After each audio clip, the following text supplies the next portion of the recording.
Mitä tää on? Manaatti polkemassa. What the fuck?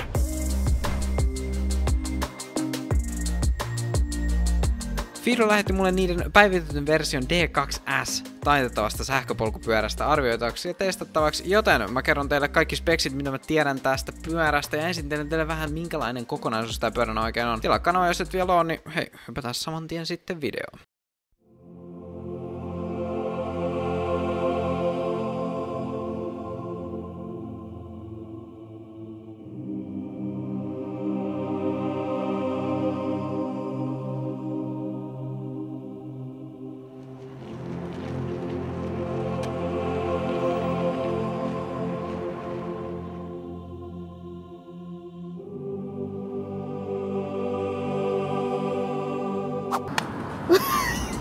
Meillä on tänään Fido D2S testissä.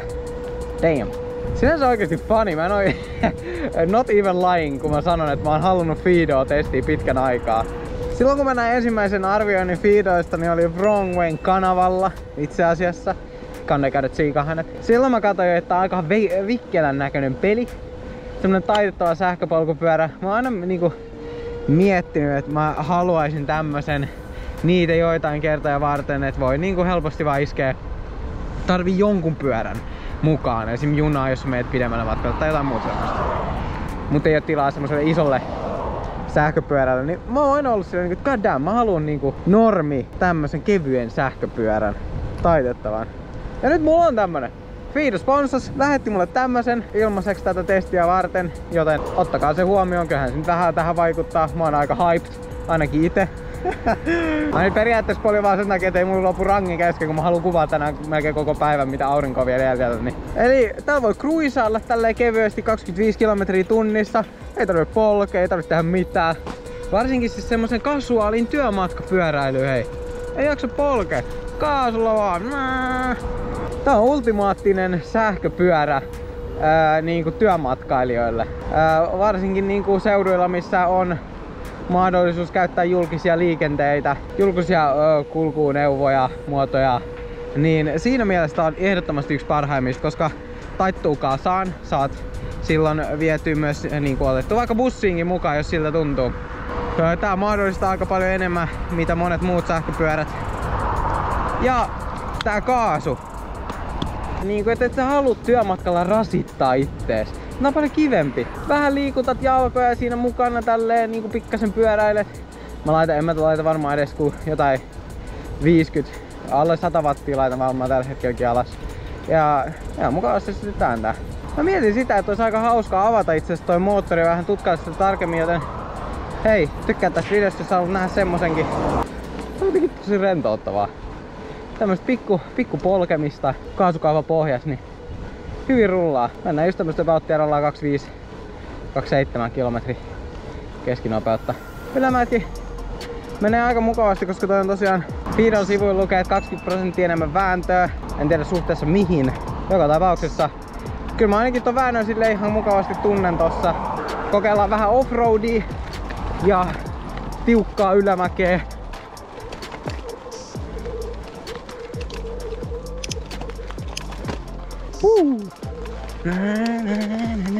What the fuck? Sä letää kiipeä näin hyvin näitä ylämäkeä. Tää on oikeesti aika jyrkkäkin. Mä olisin jotenkin ajatellut, että tää ei... Mulla ei edes oo täys avustus päällä. What? Tää menee ihan chillisti. Legit yllättynyt, koska... Okei, laitan täys avustus päälle. Ja vähän pienempää vaihetta vielä. Saadaan maksimaalinen vääntö. Keulakin nousee. Keula nousee. Näin jyrkkiä mäki edes oikein työmatkalla tukkaa vastaan, että helppo vaihtaa vaiheet ylöspäin. Tuossa vaan napista painaa. Ja chillisti. Kaasupohjas. Täys avustus. Ei tarvii tehdä duunia, jos ei halua. Ja toi takajousutus tekee ihan mukavaa, vaikka vähän pomputtaa välillä. Mutta se tekee tästä semmosen ihan... Ottaa noi pahimmat iskut vastaan, niin se on mun mielestä se kaikista tärkein. Penkkikin on yllättävän mukava. Ja varsinkin tämmöiselle, joka ei ole suunniteltu ollenkaan. Tää kaupunkia on tarkoitettu. Ei mihinkään tämmöseen. Mutta ei. Jos sulla on joku pieni hiekkapolku siinä, siitä vaan reitillä poikkeet, niin ei mitään ongelmia. siinä se on. Fido D2S. Mun ensireaktio tähän oli silloin, kun mä avasin nää suoraan boksista, niin oli itse asiassa se maalipinnan hyvä laatu. Kun mä tuossa katoin sitä, niin se oikeesti näytti hyvältä. Siinä on semmonen, se näyttää paljon laadukkaammalta, mitä tää niinku, ja niinku periaatteessa koko yleinen kokemuskin tästä on niinku tavallaan, tää ylitti mun oletukset sinänsä siihen 600 € hintaluokkaan, niin tää on vaikuttava laite. Söpöt pienet renkaat, mutta ne on justiin siinä, että sä saat helposti kasattua sen pakettiin, niin se helpottaa jo sitä. Sitten tästä tulee etuvalo. Ainoa mitä mä olisin ehkä toivonut, niin olisi ollut jonkinlainen takavalo vielä, koska Suomessahan se on nykyään pakollista olla. Se olisi ehkä hyödyllinen lisä tähän. Tavallaan nyt se joudut ostaa jonkinlaisen pienen vilkun. Eihän nyt monta euroa maksa, mutta kuitenkin. Akusta puheen ollen 36 volttia, 7,8 amperituntia, eli 288 wattituntia muistaakseni taitaa tulla siitä sitten. Itsessään ei ole kovin paljon, mutta taitettavassa kompaktissa muodossa se et sä yhtään enempää tuu tarviimaankaan. Tossa justiin se, että toi on loppujen lopuksi niin hirveän kevyt, että tuolla pyöräileminen ilman niinku sähköavustustakin ei ole mikään ongelma. Tämähän on aika hillitty designi. Ei ole mitään räväkkiä niinku design-juttuja, vaan tää on silleen yksin ainoastaan niinku käytännöllisyyden mielessä. Mutta täällä on tosi kivoja tämmösiä pieniä lisäjuttuja, mitä mä oon tossa huomannut nyt, kun mä oon täällä ajanut. Tässä on esim. Tää runko, taittomekanismi. Ja tässä on tämmönen pieni juttu, mikä menee tuohon väliin vielä, ettei tää lähde niinku tavallaan tästä niinku ennen aikojaan kesken ajon pois, vaan tää pitää sen niinku paikallaan. Ja se on semmonen hyvä turvallisuuslisä. Ja hei, samalla löytyy myös tästä edestä. Tää on itse asiassa samanlainen, mikä tuossa sähköpotkulaudoissa usein on. Eli tämmönen tavallaan, mikä työnnetään tohon sisään. Vähän jäykkä, mutta noin. Ja sitten sä saat ton auki.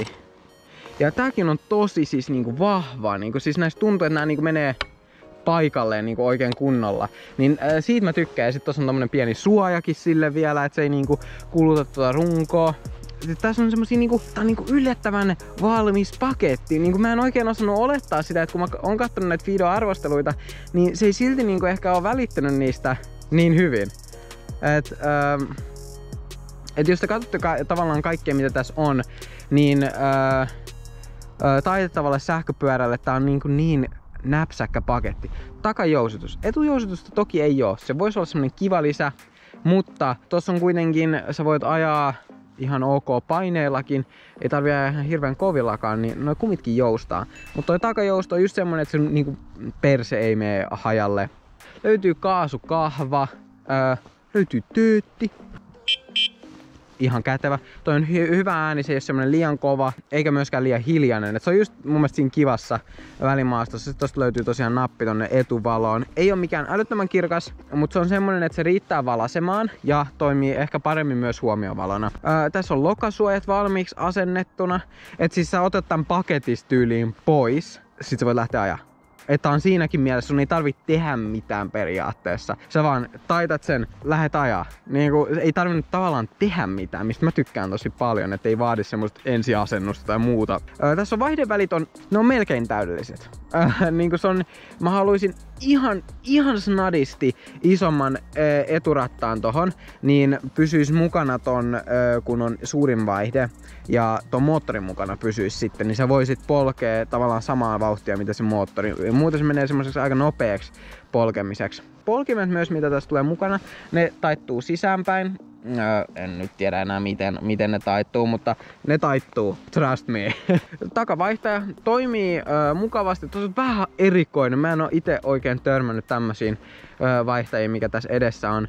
Suuremmalle vaihteelle saa kun painaa tosta. Mä olisin jotenkin ajatellut, että se olisi ollut niinku tavallaan toistepäin. Ja sit niinku pienemmälle sä työnnät niinku peukalolla sit niinku ylöspäin. Vähän jotenkin erikoinen mun päässä. En tiedä onko se vaan mun päässä, mutta anyways. Satula on tämmönen mukavan leveä, sopii vähän kaiken kokoisille ahtereille. Ja puhutaan sitten kans tästä rungon koosta, eli tänhän saa aika hyvään asentoon, mutta kuten näkyy, niin tää taitaa olla about aika lailla korkeammalla asetuksella nyt, just sopiva mulle. Mutta jos sä oot isompi äijä, jos mä sanoisin siitä, että jos sä oot 185 yli niinku 190, niin tää on liian pieni. Mä voisin sanoa niin. Jos sä et halua polkea nimenomaan, että tässä on se hyöty, että tietyssä mielessä sopii kaiken kokoisille, koska sit sä voit vaan laskea tätä satulaa vähän alaspäin, jos sä haluat paremman chillimman otteen tosta. Sit voit vaan kaasulla vedellä, et sun ei tarvi polkea ollenkaan, ettei sun tarvi olla semmosessa kyyryasennossa. Löytyy levyjarrut, arvostan, kiitän. Suomen säähän, jos tähän aikaa ajat talvella, niin vähän ongelmallinen, kun noin tommoset kaapelit. Et mä oon kuullut, että ihmisillä katkee kaapeleita talvella. Mulla itselläni on henkilökohtaisesti kans katkenut tommosista kaapelijarruista toi kaapeli. Et vähän miinus oikeesti. En ois osannut uskoa, että tää tuntuu viimeisteltyltä ja valmiilta kaikki. Toi moottori on kyllä mun mielestä ehkä tän niin kuin hauskin juttu tässä. Se on semmonen mukava vääntävä. Siinä riittää hyvin vääntöä just tommosissa jyrkemmissäkin ylämäissä, mitä joskus voi tulla vastaan. Tuolla riittää silti sitä granttia, vaikka se on vaan 250 wattin moottori.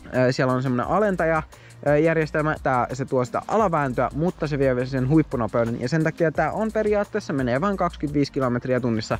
Sä et saa tätä menemään kovempaa. Työmatkapyöräilyyn ei paljon kovempaa tarvi mennä. Ja varsinkin jos sä käytät julkisia, mikä vähän niinku on tämän pointti, koska tossa on kuitenkin toi taittomekanismi, niin se on mun mielestä se yksi suurin etu, että miksi sä haluaisit ostaa tämmösen taitettavan sähköpyörän, niin on se, että sä pääset julkisessa käymään. Tässä videossa me mennään vielä pyörimään, katsotaan vähän millainen tää on ajaa itse asiassa Helsingissä. No niin, kannattaa teillä Helsingissä. Meillä on loputkin videot tästä Fido D2S:stä. Laitetaan sitä sähköpolkupyörästä. Täällä on kauniit jouluvalot, tultiin ottaa muutamat kuvat ja semmoset täältä. Täällähän tää onkin ihan elementissään periaatteessa. Tännehän tää kuuluu kaupunkiin. Takajousutus pehmittää kivasti. Ja tää kaasu on tosi hyvä. Yllättävän ärhäkeä sit loppujen lopuksi.